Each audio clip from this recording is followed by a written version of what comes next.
What's up, everybody? Welcome to Inside the Seams, where we bring hitters and pitchers together to talk about the game so it can grow. I'm really excited about this episode. You're going to love it. Let's keep going. What's up, y'all? Welcome to Inside the Seams, where we bring hitters and pitchers together to grow the game so we can actually get better on our own. We have the king of Bigfoot back with us. John is back from his awesome vacation. Looks like he's repping a llama. Is that a llama sweatshirt today there, Johnny boy? Oh, no, that's Bigfoot. That's Bigfoot. Okay. Yeah. Love to Yeah, I see could it. do that. About a hear that. Love to see it, man. Yeah, man. I hope your time was good. I know it was much deserved and got to spend some time away, and it's crazy right now. So, man, I'm glad you had that, but also glad that you're back because I really like talking to you and hanging out with you. So I'm glad you're here and all that stuff, man. How was the trip? Was it all right? Yeah, it was good, and it's always good to celebrate your significant other, right? So it's Mm, my wife's in Hawaii right now, but we celebrated her birthday last week, so it was really good. So, it's awesome, man. I'm glad you got to but I'm do that. happy to be back too, my friend. Hey, I'll always cheer when you're back. So that's how it's going to be here. So, but man, if y'all listened last week, you know that we had an awesomely cool conversation. Got to hear just a lot of really cool perspective, a lot of wisdom, a lot of great perspective from our guy Jacob Gwynne. Well, we brought him back. And we're going to do part two. And the best part about this is now Zing gets to be involved. So that means it'll be even more dope. So, Jacob, thanks, man, for coming back and just again being willing to give us some of your time and really just push the needle forward and have cool conversations. So, man, I'm excited about it just as much as I was last week. So, man, we're glad that you're here. We're excited to do this part two with you, man. And it's going to be great. Super excited, dude. Absolutely thrilled to have an opportunity once again to hop on the phone and basically just share the conversations we have on a daily basis with the rest of the world, and then also to get Zing on here, man, just to hear it from another guy who understands movement, personalization, who understands that it's not always about the physical, but so much about the mental and spiritual as well for these Mhm. players. To get guys like that together and to kind of share thoughts um, and to talk through things is a blessing. So blessed to be here. Thankful to be here, and excited about this. Absolutely, man. We kind of talked about this last week a little bit where we just have these normal conversations, right? And people get to be a part of that. And I think that's what's so cool about this forum. And there's a lot of different ways to do a lot of different things. And we choose to do it this way because these are just the conversations that we have. And sometimes they're passionate, sometimes they're low key, sometimes they're somewhere in the middle. And I think that's what makes it very inviting. And that's what I want it to be for everybody, right? That's one of the things that John and I have talked about is like, let's just record our conversations and invite people to be a part of that. And so super glad that you're a part of that and you get to be here, man, because your perspective is super awesome, and just great. So, Zing, I have to say before we jump too deep in, I teased last week that that you got to do some bullpens with, I don't know, like guys that are pretty good, maybe a Cy Young winner, all that stuff, man. So I don't, I'm sure lots of people would love to hear. I'm dying to hear about how that was and just the experience and all that stuff, man. So how was that? Who'd you get to do some bullpens with? That was kind of a surprise, and how was it? Well, Corbin Burns, after he got traded from the Brewers to the Orioles, needed a spot, and his buddy Josh Hader happened to be throwing with us as well, and asked if he could come throw with us. So it was, yes, a pleasant surprise, and especially with baseball culture as things are moving, it's kind of cool to see a guy go in a trade, and it all makes sense in your head. Hey, he was with an Arizona team, now he's with a Florida team. Guy needs a place to throw, and glad we could provide that setup and that culture for him. But it's always awesome watching a professional work. Watching a guy come in and do his thing is always fun. Great to have guys like that around with the younger guys. It's awesome. Fun. Well, so Lots of what was your biggest takeaway from just like takeaway, what was your favorite part about each of them getting to watch them throw? I mean, they were almost back to back, right? I think they were close to one Yeah, they were another. back to back, and then Yeah, Libby's behind them, and then Bo yeah. Brisky and Saucedo and Graham and Have a day, bro. Pretty yeah, awesome. Malik and Yeah. Brett. Yeah, it was a fun little crew. But I think each one's a little bit different. As you watch these guys, and as you guys talked about last week, I think some of the personalization.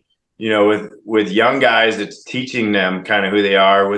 With the older guys, I think it's just giving them the space to do what they do.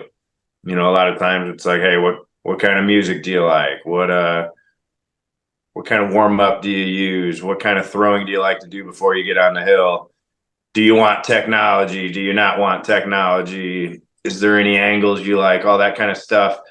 But I think watching Corbin working on his stuff was, I mean, it's art. It's poetry in motion. It's beautiful to see, a guy that can be that powerful with it, but also make it look that easy. And I think watching Hader too, like super cool dude, down to earth, relatable, but at the same time, just an electric factory. So just watching guys develop different stuff. Josh was talking about he's working on a changeup, and yes, the machines can kind of tell you what it does, but I think it's the ultimate feedback when it's a hitter. Hmm. So like it was good to hear him say, it's feeling good, but I'm going to wait and see how it is against the hitters.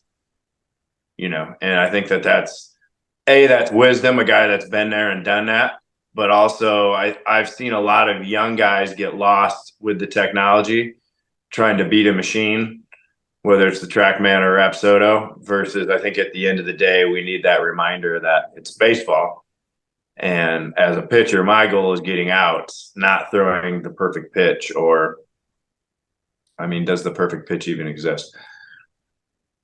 That's right. That's so good. I love that. Well, and I want to get your opinion on this a little bit more. I'm more poking you because I know where you're at with it, and I want to hear you talk about it more, right? But that phrase that you just said, where he said essentially, right, it looks good, it feels good, it's doing a great job, but I gotta wait to see what it does against hitters, right? Like what that should always be the ultimate goal, you know, and it's not a lot of times. And I think, being more on the art side, right, or the feel side, both of us, all of us are probably more on that side, right? I think with that, but like because we're that way, we're gonna kind of like lean towards that a little bit more.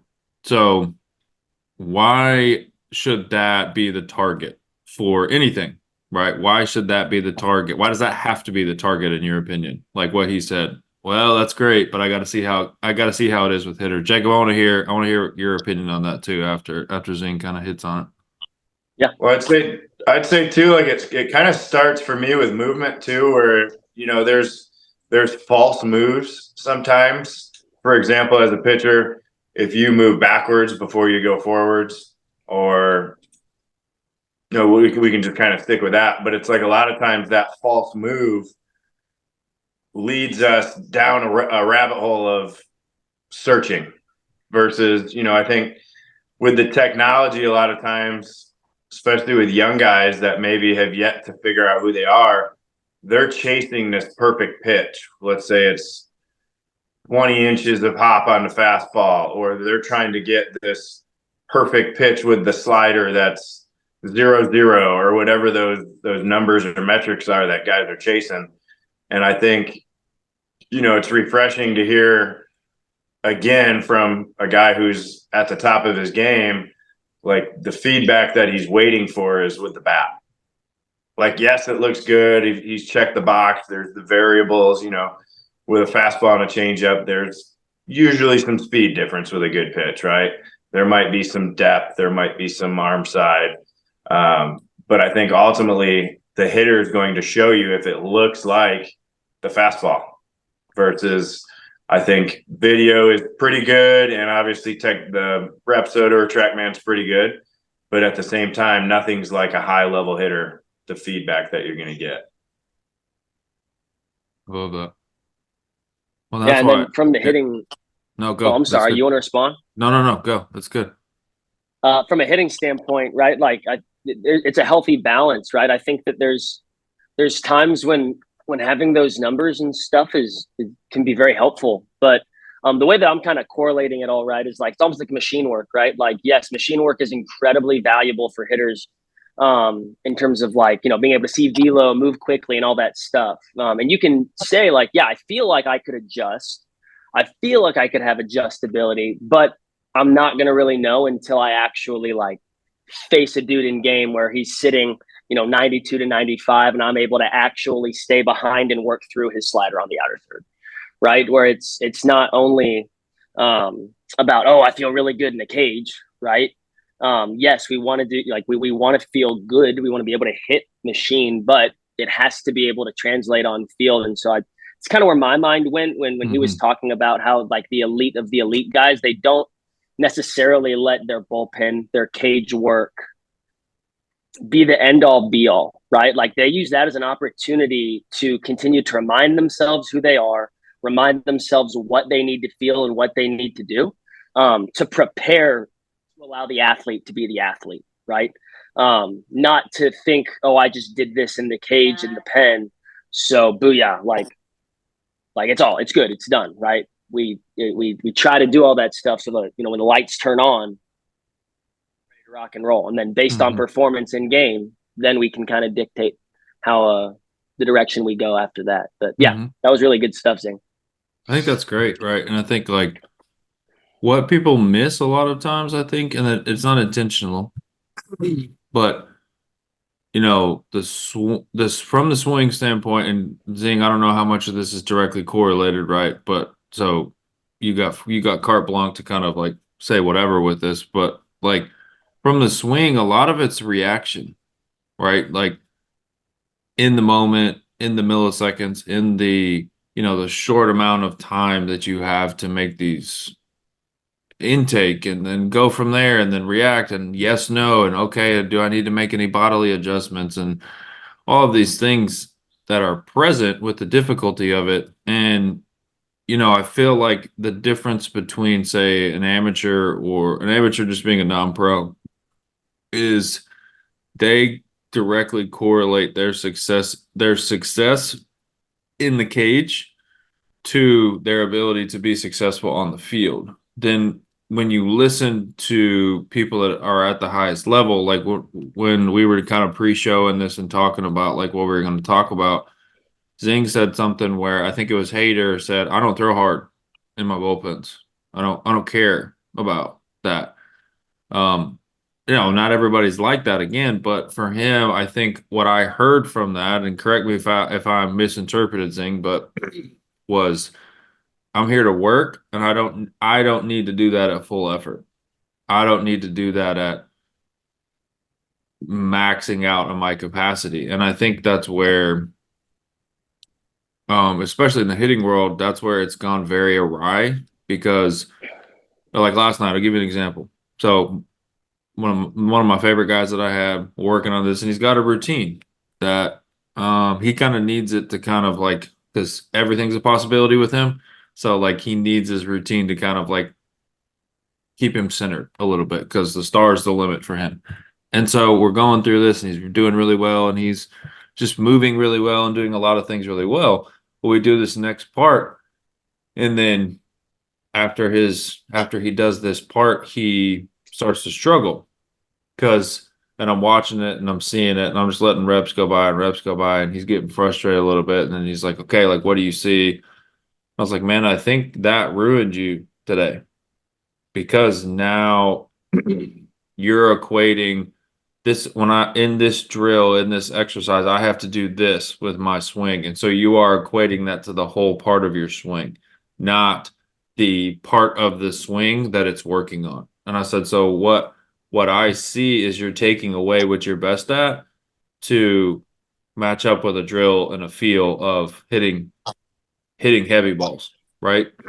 And it's like, if anything, for you now, the hitting the heavy ball is working on the maintaining your bat speed, maintaining your all these things that we talked about, the ground connection, like all this stuff, and continuing to be able to funnel. But I said, if you start to do a JD Martinez where you're starting to like feel this for you specifically, it's really going to mess you up. And it is messing you up because your greatest gift is your bat speed.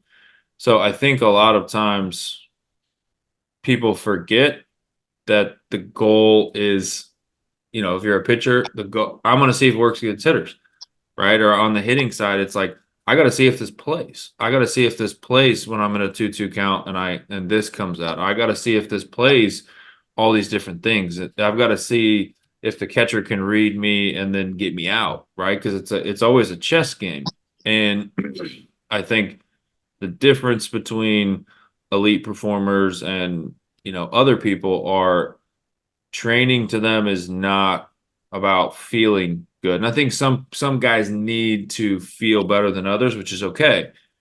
But it can't be about if I do well on the mound or I do well in the bullpen, whatever well is, that's part of the problem too, not being able to define that. But if I do well in the bullpen, then I'm going to do well in the game. When in reality, like I understand, like, hey, I want to like feel this and feel this pitch and do all that stuff. But in reality, who you are, what you do, how well you do those things isn't dependent on, you know, complete success, right? Like Hader doesn't need to show his 99. He knows he has it. Well, that's what I was going to say. I think that it's a level of importance where when he said, I never throw hard in bullpens, he didn't say I lack the ability to throw hard in a bullpen. He has the ability to throw as hard as any human you're going to see. He can rip it. However, if that statement to me meant that there was other levels of importance. So it was like location, movement, it's like if you hear Greg Maddux talk, and it's also everything's relative, right? Like he's still throwing 90 miles an hour in the bullpen indoors in January or February, whatever it is. But it's relative to what he's got. But I think it's when you define what's important, which is what you're talking about too, it's okay. If it's more important that I get tight groups in my groupings and I have my feel, he's also a closer. So he's got adrenaline, right? Because I mean, I went through parts of my career where most of my career, I was a late inning guy, but I was also a starter later in my career where I kind of came back to that. And I was like, oh man, I'm throwing 5 miles an hour softer in the first inning than when I'd come in for the ninth. And I think there's a lot of guys like that, especially once you've adapted to being a closer and you're good at being loose and all that pressure, there's no way to create adrenaline, right? I mean, you can turn on the music, you could do the whatever guys like to do, the velo slaps or the sniffing salts or whatever. I mean, whatever they do to get to that place, when you come in and it's a 1-run ball game, those juices are already flowing. You're just in there. And I think, getting to know Hader and kind of watching just how he interacts and knowing guys that he knows. And I have a good buddy of mine that's the Gus Bus back in Maryland that knew him way back in the day, like as a kid, which is kind of cool. But, baseball is a small world. But it's like he's a calm, cool, collective dude, right? So it's like there's other things that have value when he's putting his work in. Plus, I think he trusts already. He knows how he's got that killer instinct. Probably the best way to say it. It's a killer instinct. That's great. Well, and I love that because where my head goes with that is like the guys that are the best at doing it, like they don't need to prove anything to themselves in a cage or in the bullpen, right? Like I think sometimes we get end result oriented, or guys get end result oriented in a pen or in the cage simply because they're insecure or they feel like they have to prove something to themselves before they're ready to compete. And guys like that, right, they can kind of specifically choose what's important to them and what they want to feel, see, or what they want to have happen. But like Hader knows he's got it, right? Like you don't have to tell Josh Hader like, hey, like I don't know if you have it today. It's like no, like even if he doesn't have it in the pen, like, he's gonna have the freaking confidence that I don't care. Like I've got it. I think that's important for people to understand that, like, that's a level that that we don't talk about enough sometimes, about trying to get players to, of like not letting anything that's going on prior influence how you think about yourself going into competition. Um, and so I thought that was really cool. And that's kind of the first thing that popped into my head was like, he's not trying to, throw 98 in a pen or trying to do too much, because he doesn't need to prove to himself that he can. He doesn't need to do that for any validation. Or to anybody else for that matter, right? Like he's not trying to come and be like, hey, I can do this, this, and this, and we've all played with guys that were 5 o'clock hitters, right? Like I played with plenty of guys that were bopping balls out of the park in BP, and then the game starts.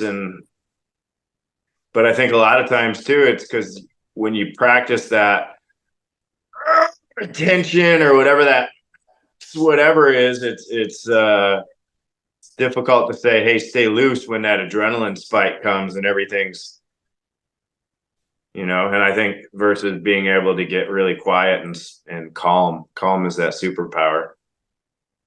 100%. Well, 5 o'clock hitters, right? Like, I had a lot of really good base hits in the 4-hole, and I practiced on it in batting practice, right? Like, I had a lot up the middle, a lot of no, I wasn't going, over the fence a ton, but there are a lot of guys that couldn't hit that slider on the outer third because they hit 20 home runs in BP, right? Mm-hmm. Exactly. I was annoying. Like, I pissed pitchers off. Like, I wasn't gonna, bang you off the wall or hit home runs, but like, I was gonna make you upset that I hit your pitch well enough to get on base, right? And that's I think sometimes we as hitters have to think about that too. It's like, a pitcher makes a mistake and you do damage on it, right? Like, he's going to take ownership of that, right? And he's going to be like, look, that's supposed to happen, right? You take a pitcher's pitch and a pitcher's count and you still find a way to be successful as a hitter. That's the biggest win of all. You might have just changed the game. Like, I don't care where you're hitting the lineup. You could have just completely changed that. Now, obviously, from a pitcher standpoint, your job is to learn how to not let that affect you, right? But we as hitters, I think we underestimate how important it is for someone to simply, even if it's not great contact, find a way to hit a pitcher's pitch that he's supposed to get you out on, right? Like, I think you said it earlier, like, when you're talking about scouting reports, like, the odds aren't in hitters' favors. The odds are in the pitcher's favor, right? And if we rely too heavily on what someone else thinks about something, like, we're all of a sudden, are we just giving more power to the hitter, right? Where, like, you already have now we don't think this way, but statistically, you guys have much better odds against us. So even with those odds, we take a really good pitch and find a way to sneak it through or hit it or do some damage. It can change the outcome of a game from a pitcher's mentality. I know that was kind of segueing into maybe a little different topic, but I was just kind of letting the conversation go. Yeah, heck yeah. I love it. Yeah, man, I think there's just so much to learn from each other, because that's one of my favorite parts about these conversations is, if y'all been listening to this, kind of this, but I'm going to repeat it. Like, this all came about because Zing and I did I don't know, a camp, a showcase with some guys, and we just were having these kind of conversations, and like, I was asking him questions, he was asking me questions. We were talking about this, like, hey, what are y'all trying to do? How do you train for this? What are you working on with that? And that's all it's really about.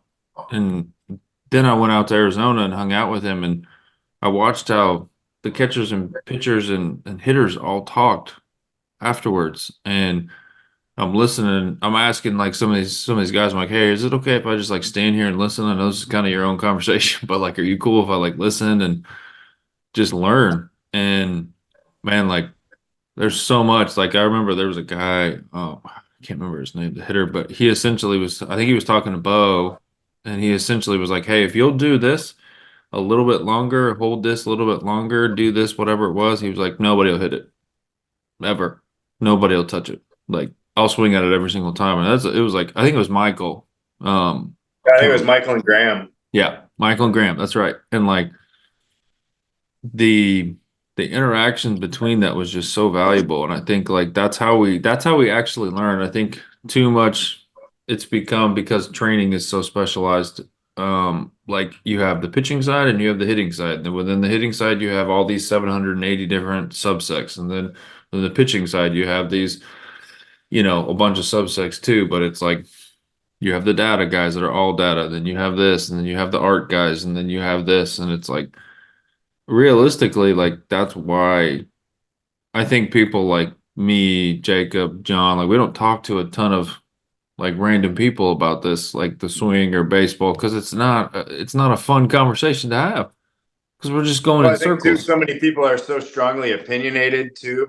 Hmm. Like, and even it's funny because I had a few of my buddies that, text me like, they see these guys are coming in or whatever, and they're like, blah, blah, blah, blah, blah, like trying to blow me up. And I'm like, dude, for me, this is more about me learning so I can help the rest of the guys than like, oh, wow, look at me, look what I'm doing. Because I think a lot of times as coaches, it can go that way where I think sometimes coaches will attach themselves to the success of the player or to who they have or whatever. And I think, at times, yes, there is some of that goes into business and marketing and some of that stuff. But at the same time, I think the reason guys come around and have the conversations that they can have is because they also know that sometimes what's in the clubhouse stays in the clubhouse. Where it's like, there's stuff that I'd be open to talk to for anybody that wants to listen. And then there's also stuff that, will stay between, let's say Cam and I have a conversation. I'm like, hey, this is a you and me conversation. And I think sometimes there's that confidence in the brotherhood of the ball player where I just love to see that, where it's like guys can come in, they can be themselves, they can have that conversation, they can maybe ask a question that, let's say during the season, they would never ask. But in the off season might be like, hey man, I've been facing you for 5 years and you do this, this, and this. And all of a sudden you guys have a conversation. And it's not like you're going to give away the secret and now all of a sudden that guy's out every time, but it's like it's fun to kind of hear the strategy in the chess match. And just have the different ways of looking at it, the different lenses to say, hey, oh, okay, that's one way to look at a scouting report, versus like, maybe somebody else looks at a scouting report a different way. And you just kind of you pick up those little things. And then I think, the brotherhood is really strong, as you know. Hmm. Yeah, I Well, love it's the that. biggest part. It's trust, right? Like, even Yes. like trust with each other. But like one of the things that I think we as coaches sometimes, if we go in with the wrong mentality, and I've been this coach before, where it's like we're going in to fix someone, right? We got to fix this, we got to fix that, right? And we just continue to give answers. We're really not teaching that player to trust themselves, but also if all we're doing is relying on like mechanical cues and stuff, if they don't work, they're not going to trust you, right? So when you create an atmosphere where they trust each other and they trust you because you're not just talking to them as a pitcher, you're talking to them as a human being. You're talking to them because you care about them, right? Like the trust aspect is a massive part. But I got a question for you, John. When you are trying, this is not on the physical side of things, it's more on the mental preparation side of things. When you're talking to a pitcher, right, and you're maybe trying to help them with their mental preparation, and that's personalized, right? Maybe you're trying to ask questions to get to the bottom of really like what's best for them before they go and compete, right? Is there a specific question that you kind of jump to first that you're trying to get that player to relay some info to you so you can help them with their preparation? Yeah, I think a lot of times for me, it's the pre-pitch routine is kind of like a starting point where it's like, hey, do you have a pre-pitch routine? Now, a lot of times I'm observing and I'm watching already. And typically I'm watching, are they breathing through their nose? Are they breathing through their mouth? Is it a deep breath? Is it a short breath? Do they look like they're calm before they throw? Like especially working with a lot of guys that have been, let's say they were healthy, they were really good, they got injured, they're doing the rehab process coming back, and I can just see this tension, and a lot of times it's going to be breath. I've seen other guys where it's like, okay, hey, are you doing a double exhale? Because I'll see guys that do a double exhale. Oh, interesting. Oh, do you do a double inhale? And part of that is I've studied breath and martial arts and a lot of different stuff for a long time. So like when I'm looking at, let's say somebody the first time, yes, I see their body and I see their delivery or whatever you want to call it. But it's deeper than that for me. I love And, that. And and anyone then I that's think it's an expression, right? Where it's like, okay, is this a soul level expression? Because when I watch these guys that are really good, it's a soul level expression.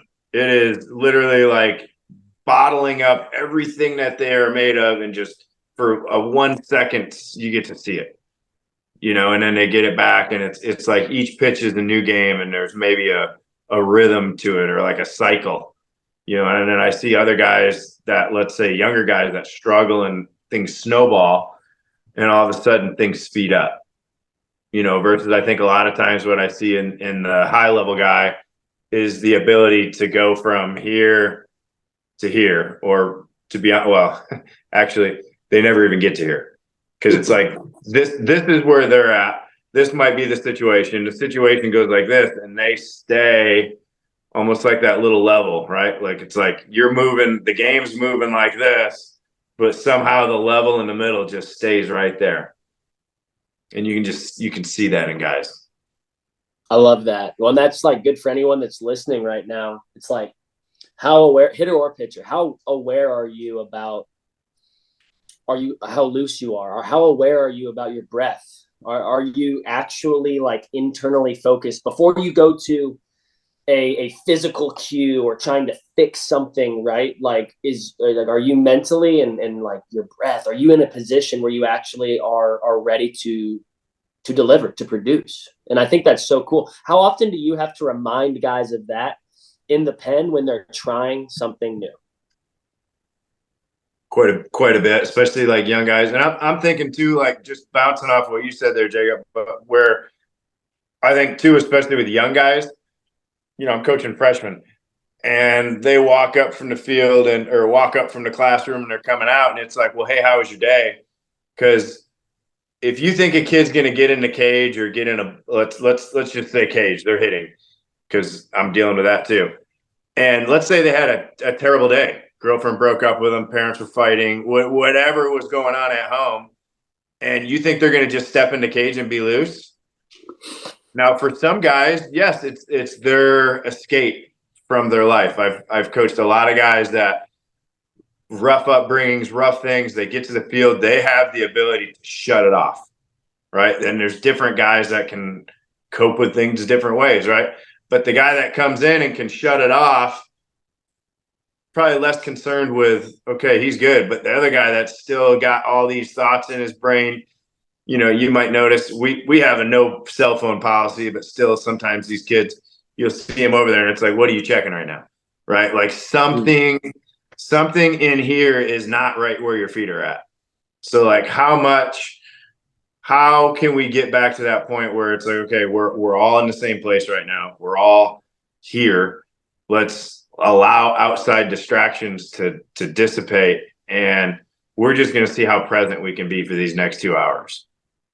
And then I think, sometimes then just a little reminder of, hey, remember that breath, or hey, whatever that little thing was for him. Remember when you said, we were talking about what did that feel like, and you said, hey, I felt really loose. Do you feel loose right now? And it's, I think sometimes too, it's in question form. For me, I'd rather ask the question than say, hey, you look tight. Correct. Instead say, hey, do you feel loose right now? And I think a lot of times it's what you were talking about, but it's like allowing them to introspect and say, hey, no, I felt tense on that, or yeah, I felt loose. And then like I could say, well, you looked like this. But I always tell them, it's like, you can, as a coach, I'm never going to feel what you're feeling. I can tell you what I felt. That may or may not help. A lot of times, probably not going to help, to be honest. What worked for me, what worked for you. You might like to hear my stories sometimes, but it doesn't mean that you're going to feel what I felt, or you're going to go through and do it the way I did it. But, I think it's that ownership piece where it's like, hey, what did you feel? And then I think that question leads them to maybe develop more trust in what they feel than just in what I see as coach, as with my coach goggles on. 100%. Well, and I love that too, because like, and Cameron and I have talked about this a lot, but a lot of our job is facilitating a conversation and asking the right questions, right? Mm-hmm. And that's what we talked about this a little bit last week, but I feel like for me, I have a better understanding of movement and the swing and of what it takes to be a hitter just because I talk about it a lot, right? And I'm thinking about it and I'm studying it, but I'm verbalizing different swings that I see as a coach. And one of the things I mentioned last week was these kids aren't really ever asked to talk about what they're doing. And if we think that it can help us as coaches, like we can be better coaches the more that we teach it and talk about it, how in God's name do we think it's not going to help them when actually maybe it's more important, right? Like getting them to verbalize what they're doing, what they're feeling, to talk about what they're seeing other guys do, right? I think it's so important that those conversations have to happen, right? Because they'll talk, they will talk, and they know way more than we think they do. For sure. But when you first ask them, it's like they've never been given a space to do so. And it's really, really weird to watch it happen as they're kind of very like set back and off. And then next thing you know, like they're just talking out the wazoo and that you've got really good conversation going. But yeah, that's everything that you just said about the conversation. And to wrap that up, right? Hitters, if you're trying something new, pitchers, if you're trying to feel something new, right? Like if you do get super tense, tight, and you don't have, good breath work, then what you're trying to feel may not, like it may get worse. Like it may be a good thing for you to try and feel, but you may not like the way it feels because all of a sudden a coach gave you a verbal cue or a thought. And now you're focused solely on that, and the whole system gets tight too soon. We move slower. We lose our ability to be reactionary as athletes. So a good reminder whenever you're in your work and also just trying to maybe feel something new, breathe, stay loose. I love it. That's great. I think it starts there, right? And it just stems from that because you can't be aware if your mind is busy. You can't do it. That's why, lots of kids don't fit into the standardized school system very well because it's sit in here for 50 minutes, watch a PowerPoint, stay engaged, do this at a very rudimentary basic level. And it's just, it doesn't happen, right? So it's the same thing of we can't expect high performance when we aren't where our feet are, we're not breathing, or we're not aware, or we're not all of those things. And I think a lot of, like if somebody's talking about having a busy brain or ADD or not knowing how to funnel this or funnel that, I think it comes down to like being aware. Hey, I'm not asking you to focus for 50 minutes. I'm asking you to focus for 5 seconds. That's it. Like give 5 seconds, 3 minutes. That's it. And then you can think about something else. Then you can do something else. Then you can until that shift happens. It's almost like I was having a conversation about this today. That's why I bring it up. But it's almost like everybody is still teaching everybody. Lots of people are still teaching and using terminology, using research from like the 1950s from some things. And it's not that, like that's not saying old school's bad. Like y'all know, I'm pro old school, pro new school. I'm right in the middle. No school. Yeah, that's right. That's more what I would say is no school. That's right. I love it. I love that. But it's like you sit here and it's like they don't like people haven't caught up. People haven't like with all the technology, all the TikTok, all the whatever, all of this, when John asked them to do stuff and be aware and be where their feet are, they do it. So it's not this crazy concept that, you can sell a 4-step plan to. It's like, hey, be where your feet are at. Then your mind will be less busy, right? I was It's giving like you these conversations, like we were talking about yes. earlier. Like, why are these conversations good? Well, do we have other things going on in our lives? Like, do I have anything else to do today? Do you have anything else? Jared, you got anything else? Yeah, we have other stuff to do today. But right now, we're taking this time to genuinely like listen to what each other say and then speak, and that's the organic part of this. You know, sometimes yes, we have a little bit of a plan. Hey, we're going to talk a little bit about this, but once that happens, it organically grows, right? And I think that that's what you're talking about. If we're able to get our players to that state, that whatever you want to call this space right here, where instead of all of this going on, past, present, things out of your control, whatever, once you really do learn how to be where your feet are at, now all of a sudden these drills that we're asking you to do, they seem simple. And you're like, oh, but then I could ask the same, or I could teach the same drill to 10 other kids that, let's say, we never did any breath work, or we never talked about being where our feet are at, or we never took a walk in the grass without our shoes on,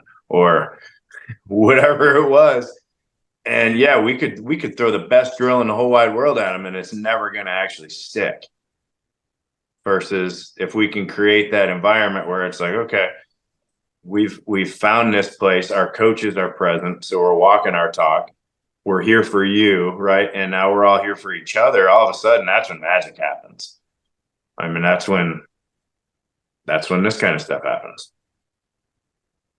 so good. And Well, But I I feel like love as that. we're sitting here, it's that same thing, right? Where it's like, and I'm genuinely like, I'm listening to what you say.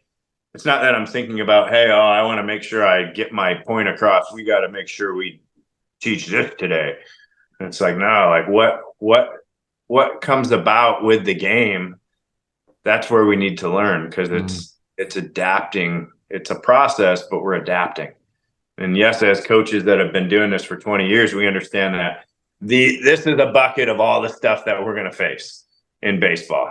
And then of course we throw other things in there because that's baseball. But if we can define those things like you talk about all the time, Cam, right? Like if we can define things, all of a sudden now we have this common ground where if a kid has an idea and he actually trusts that we care and that he can actually say something or bring it up or feel something, for goodness sake, mm, wow, what can happen? I love that. And I think I, I was just processing kind of some of what y'all were talking about too. And like you said both of y'all were talking about this and said something earlier where it was like we've got to get them and provide opportunities where they learn how to trust themselves and not just Mm. us. And I think that's where it stems from, right? Is a lot of times, and this isn't a bad thing, the coach has the trust, or you earn the trust, and then there's trust there. But there's little to no effort ever put towards the player, the individual building trust in themselves. So therefore, they're always going to be reliant on someone else because they have nothing to go back to. They have no baseline of trust for themselves. So when Jacob asks them a question of, hey, this, that's, that, and the other, they don't know what to say because they don't know how to say it because they've never had to do it. And I think that's something like, like players, like we got to like, I have to understand, like, you have to build that trust, not in the trust in the perfection, but the trust in I know how to think this through. I know how to problem solve. I know how I could receive the best piece of hitting advice from the best coach ever. And I know that that won't work for me. And it's okay. It's not anything. It's not anything against that guy. You're not less. You're not this. And the problem is then it starts playing on insecurities and playing on this and playing on that. And it's like, I believe the Ego. beauty, yes, ego, 100%. And that's where it plays into some of the most confidence that you can exude is knowing what you're good at. And when you know what you're good at, therefore you know what you're not good at. Immediately, I know what my blind spots are. That is not an insult to me because I know what I'm good at. I know what I can do really well. I know what my lane is. I don't need the whole highway. I just want a lane, just somewhere to drive the car. That's it. Like, Mhm. I just want to be in a lane. And I think that's what confidence is being able to say, I don't know. Or, hey, I think you're right. I think that could be that. And at the same point being, am I going to use that? Do I need that? Because people give their advice pretty much whenever they want, right? And that's why most of it's not heated because I have trust in like Zing. I have trust in Jacob. So like when they say something, like I trust it, but I'm still going to process through it. And what I'm gonna probably do is I'm gonna process through with them in the moment.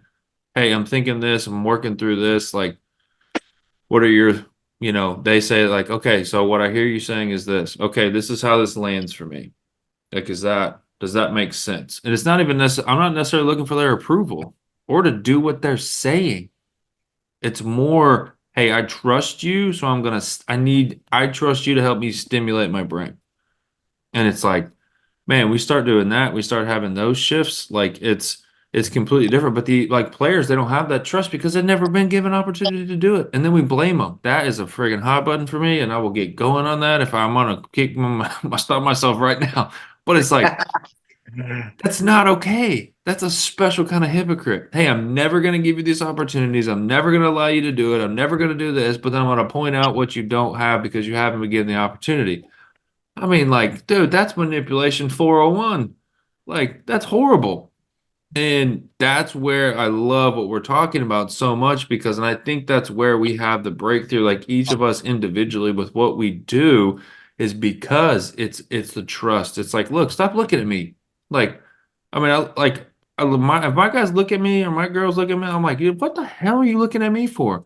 Like, what do I have to give to you right now? I have no idea what just happened. I know what I saw, but that doesn't tell me what happened. And Well, I've had it before with guys, same thing, and it's like they're throwing live batting practice or live whatever's live at bats, and they'll throw a slider that the guy swings and misses at, and then they'll be like, "Oh, what were the metrics on that? What was that a good one? He just swung and missed.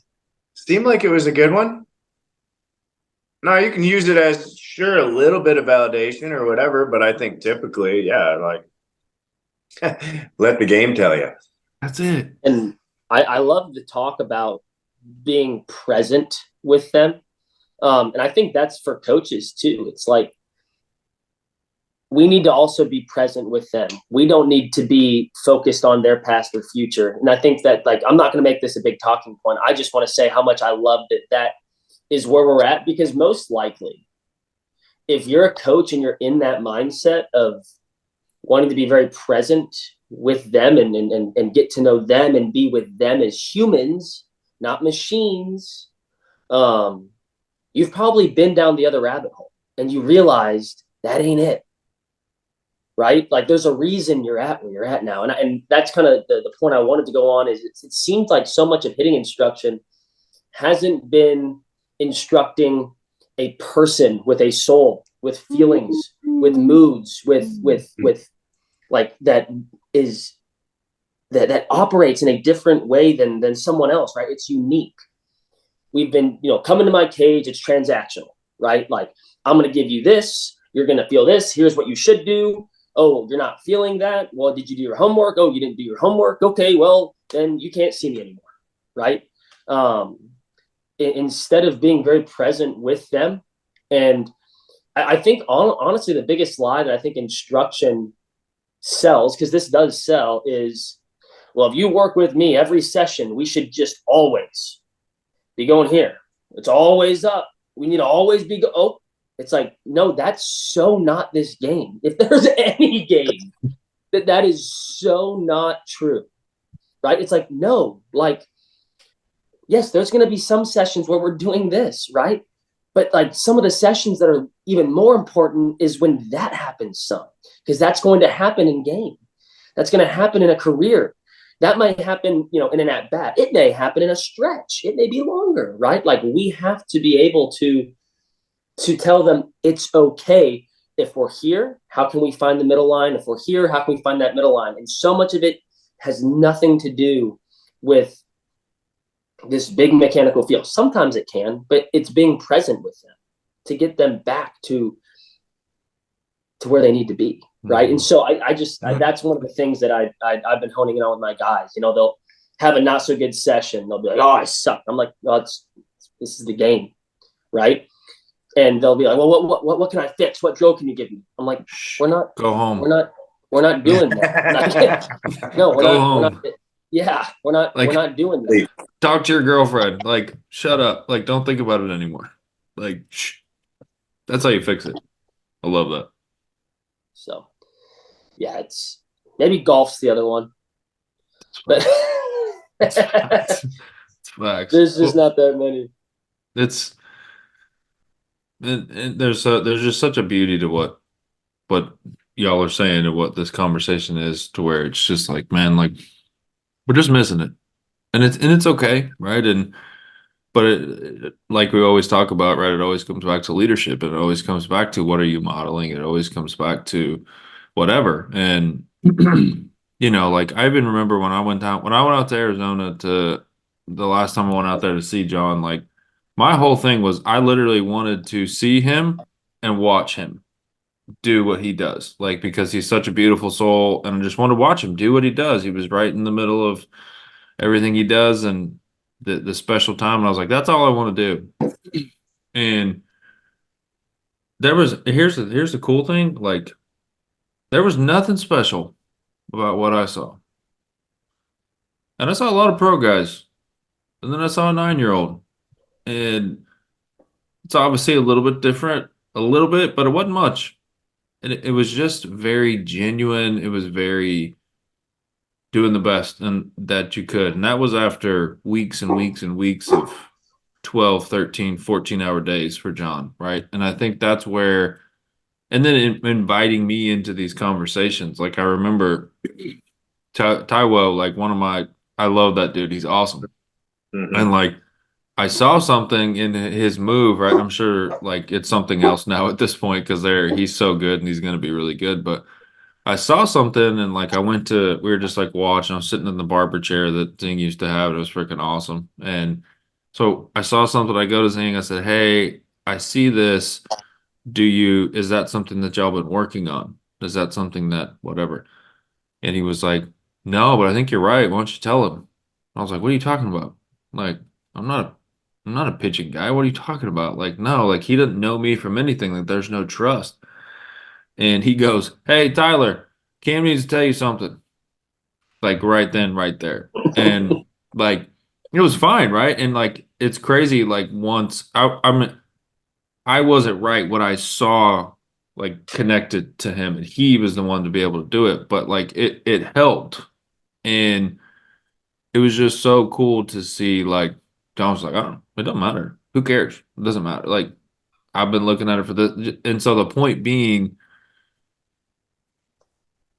there's nothing special to this. There's nothing that you can bottle up and market and sell, but it works because there's human connection. I had a former MLB All-Star call me yesterday and say, "Hey, will you watch me do this thing and essentially he says, see if I do a good job."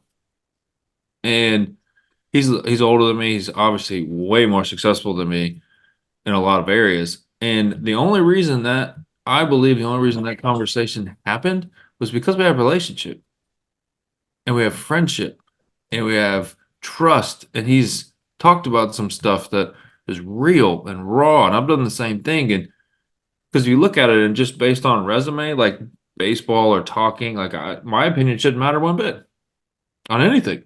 Realistically, like what are we talking about here? Like this guy has a private jet. Like what are we talking about here? And but it's the friendship, it's the relationship, it's the trust that's there. And so it doesn't just play. We're not like this isn't just some like bullshit like Zen hippie thing that we're talking about. Like it's a real thing, man. Like this is like that's an outside perspective that has nothing to do with like getting hitting results or pitching results. It has nothing to do with that. And he called, like literally called, he almost woke me up. It was so early. I was like, why are you calling me right now? And he's like, oh, well, I'm about to go do that. It was just a moment of, hey, like I trust you. So like I really want this feedback. And I know you're going to be honest and you have my heart, my heart in mind. And I was like, yeah, I mean, I can do that. Like I'm gonna be doing something else at that time, but I'll listen. So it works. Being present works. It works. This works. Listening, asking questions, all the shit works.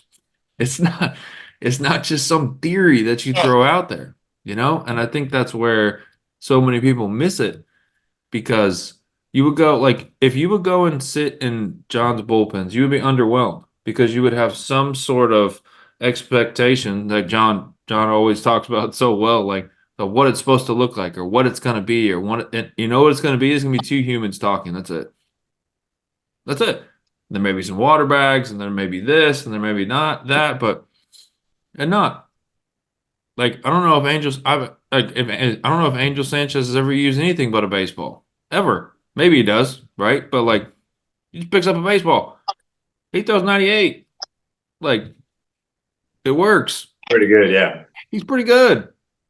Well, I think a lot of times it's simplification, right? Where it's like even getting new guys in, and the first thing I like to do is see what they do, right? Like, what's your warm up? What do you do? You know, if you say nothing, then obviously I'll give you things to do. Hmm. But the first time, I just want to see what you do and how you do it, because there's a lot of guys that do the same things, but they do them differently, right? And if you were just watching from the outside, you might be like, well, that looks the same.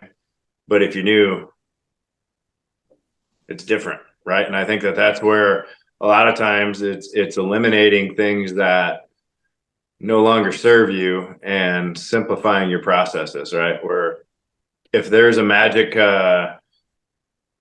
theory or what would we call it, like a magic formula out there, which there's not, that magic formula would be consistency, persistence, right? Never quitting, trusting yourself, trusting your stuff, having good people around you, right? Those are the kind of things that I think you'll see that are building champions versus some magic movement or some magic exercise or cue, because everybody's a little bit different. 100%. And to kind of build on this talk, one thing that I was talking to someone about this, and I started to implement it in some of the training, was when I was working with someone new for the first time. One of the first questions I asked them after seeing them move or take a couple swings or whatever that looks like was asking them, what is the most important thing to you about your swing? Like, what is really important to you, right? Or you as a hitter in general. Like if I've got a guy who's like, I love how well I hit the outside pitch. Like I do a really good job of doing that. Or if it's, I mean, we can go into mechanics, whatever the feel is. A lot of times hitters go into mechanics, right? They're not actually talking about as much mental preparation. And they should, but, and the minute that you hear that and say, well, we're not going to do anything today that changes that. We're not going to do anything with you that makes that no longer happen, right? That in a way can also build immediate trust. It's like, okay, I'm coming here to work with this guy. He wants to know what's important to me, and he's not going to try to fix that. He's not going to try to convince me to do something other than that, right? And that's something that I've seen. It's almost like for new guys, like almost like a breath of fresh air. You kind of see their body relax, like the tension's gone. It's like, oh, thank God I'm not going to have a coach tell me to get extended a different way. Or I'm not going to, force a coach that's going to put me at my hands here and try to convince me to do this, right? Because he knows that's important to me, right? And we're going to build all this around what's important, because what's important to a hitter, they're going to have confidence in. They're going to have trust in.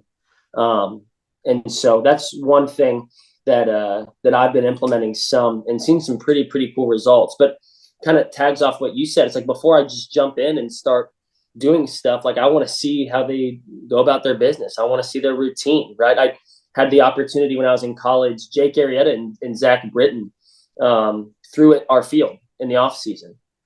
And to watch them go through their routine was really cool. We had a bunch of guys doing, they had this massive weighted ball, massive routine, which that's not bad. It works for some guys, but like Britton and Arietta just kind of got on field, stretched a little bit, and it was just super loose. They weren't trying to throw it super hard. It was just like, it was so easy.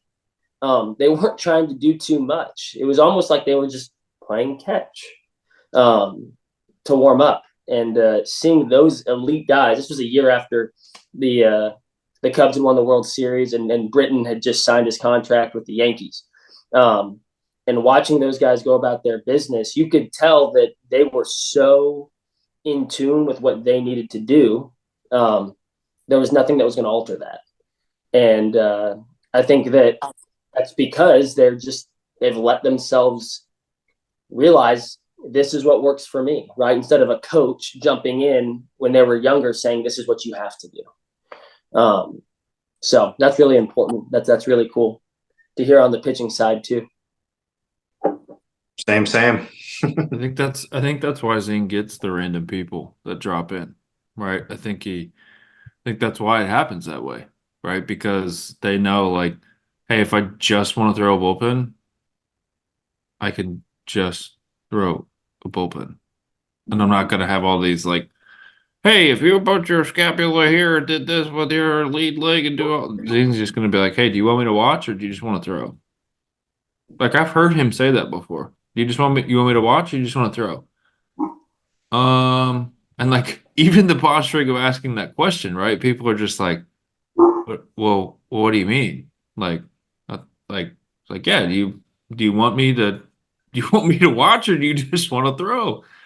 And I think it's just beautiful that way, right? And I think like it's just a different posturing, right? And even being able to ask the question to somebody, hey, I see something.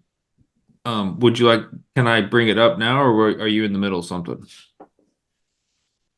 Or I'm gonna wait on what I'm saying because I kind of see you in your process, so I'm gonna wait, or I'm gonna ask a question, or I'm gonna, whatever. And like that's all it is for me, right? When I talk about these things, is trying to take things that have worked, that I know have worked, and give examples to it. And I think that's for me is always like what it is. It's like you're not helping if it's just like theorizing and postulating. And so I think that's something all three of us do really well. And so that's where I'm always just like, okay, like Todd, let's talk about this. Let's talk about this. Because then the examples and the tangibility of it come out. And yes, it works with pros, right? Yes, it works with all the 700 billion pros that Zing have, but it also works with the 9-year-old. I've seen it, watched it. I watched Jacob do the same thing. I've done it. It's just a lane that we have that there's some value in it, and it works, right? And it will continue to work. And so I just think it's a beautiful thing. Absolutely. So, well, Zing, what's your final thought you wanna leave the people with for this episode? I would say what really drove home for me today again was just a reminder of being where our feet are at. And really, what does that mean, right? Like being in our breath, being with the people that we're with. I think a lot of us, there's a lot of things that we have going, let's say off the field. But when you're on the field, you're going to always have such a better culture for development if you're present with your players and then you teach your players to be present. And it takes practice, just like learning how to field a ground ball. You have to practice being present. And sometimes it might be as simple as taking your shoes off, going for a little walk, or doing some breath work. But whatever you can do to kind of daily get a little bit better at that, I think you'll see improvement on the field, but you'll also see improvement off the field. Where the more present you are, the better your relationships are, and I think it taps into that Last Dance movie or documentary with Michael Jordan. And I think, you could watch that and there's a lot of things to pull from it. But I think the biggest thing I pulled from that was his ability to be present was world class. Mm-hmm. Yes, he had the work ethic. He was one heck of a basketball player. He's driven. But one of his best abilities was being present. I love that. That's special. It's really good. What about you, Jacob? Yeah, I think the driving force that kind of hit home for me today, just in that realm of being present, is we as coaches taking time and letting it that creating an atmosphere where that can happen, but also teaching players how to be present with each other. I think a lot of coaches that we're in the some of us have been in the private sector where we do have maybe a little bit more time to do that. There might be some coaches listening that are like, dude, I've got like 35 guys to look after. Like, I don't have time to do all this all the time. Like, there's just not enough time in the day. So the more that we can teach players how to be present with each other and even teach players how to ask these questions, to be their own best coach, but to do that with each other, is almost more important because, yeah, as a coach, sometimes you don't have time. But if you can teach the players how to do that, be present with themselves, but also learn how to do it with each other, I think that's a massive, like, that's a culture it's a winning culture that team can create. And I think that's kind of the driving force for me almost, is not just as coaches, us being able to do this, but teaching players how to do it on their own and help each other do it well.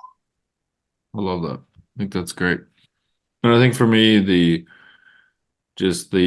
culmination of we work hard to get players to trust us, but we don't work hard to get them to trust themselves. And I think that to me, it just kind of came in alignment a little bit different, it hit a little bit different. I really like that, how it works, that we should be investing as much time in teaching them how to trust themselves and building that trust with themselves just as much as we do with us, because they're always with themselves. They're always there, right? We're not. And so the amount, the trust, the adoration, the relationship with us is different.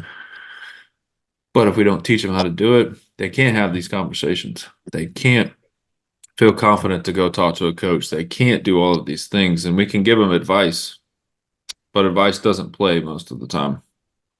Learning does. And learning is a process and it takes time. And just like trust is built, it's the same thing with yourself and the ability to truly be okay with who you are and who you see in the mirror. Like, that is not just saying positive affirmations in the mirror. Like, it just doesn't work like that because you don't believe it. Your brain, your body, your soul is always going to go with what it actually believes, not what you wish you believed. And it's just, that's where it starts, right? We gotta invest as much time in teaching them how to trust themselves and giving them opportunity to trust themselves as much as we do with us. Because realistically, as coaches, we already kind of have that trust. We already kind of, in a way, right? We got to earn some of it, but it's earned quickly when we prove it. And so I think that was kind of my big takeaway, where it kind of like came into alignment for me. It was like, hey, like, got to make sure we tangibly are in making really, really, really intentional and good investments into teaching them how to trust themselves, because they don't know how to do it. So, man, that was amazing. Just such a cool conversation. Jacob, man, thank you. Thank you for taking time out. There's so many other things that you could be doing. Zing, same, you said it well, right? We all have things that we could be doing, but we're going to be here. And so I just appreciate that. I appreciate you here and appreciate everything you're doing, how you're walking out, that we get to do life together and all the stuff. But thank you for being here, and thank you for your here being so just intent and yeah, just important and all that stuff, man. So thank you for just being you and being who you are and just adding the value just by being, right. That's the best kind of value. So, man, thank you for that and your time and all that stuff. Lots of love, Beast. Now. I Wherever love you go, dude. there you are, right? Yeah. Wherever you go, there you are. That's buddy right, boy. man. That's right. Well, I love you too, big dog, man. You hang in there. You're gonna get a little bit of break here soon. So I know it's Yeah, getting crazy, but that's all right. for sure. Make hay while the sun shines, they say, these people, whoever they are. I love it. That's great. Well, y'all are Well, guys, I awesome. appreciate you. Thank you so much for having me on. Zing, just a pleasure to get to talk with you and to meet you, and looking forward to growing with you, brother. So thanks, guys. Right back at you, Jacob. Heck yeah, buddy. All Love right, it. y'all. Y'all are awesome. Everybody listening, y'all have a great day, and we'll talk at you next week. Thanks for breathing. Thanks for Yeah, yeah. breathing. Thank you so much for watching. I'm sure you were able to get a lot out of that. So because of that, make sure that you share this, right? Make sure that you put it out on social media, on your stories. Make sure that you subscribe, give us a 5-star review, because our passion is to see the game grow, and our passion is to see you become the best baseball or softball player that you can. So go ahead and do that for us, and I can't wait to see you on the next episode.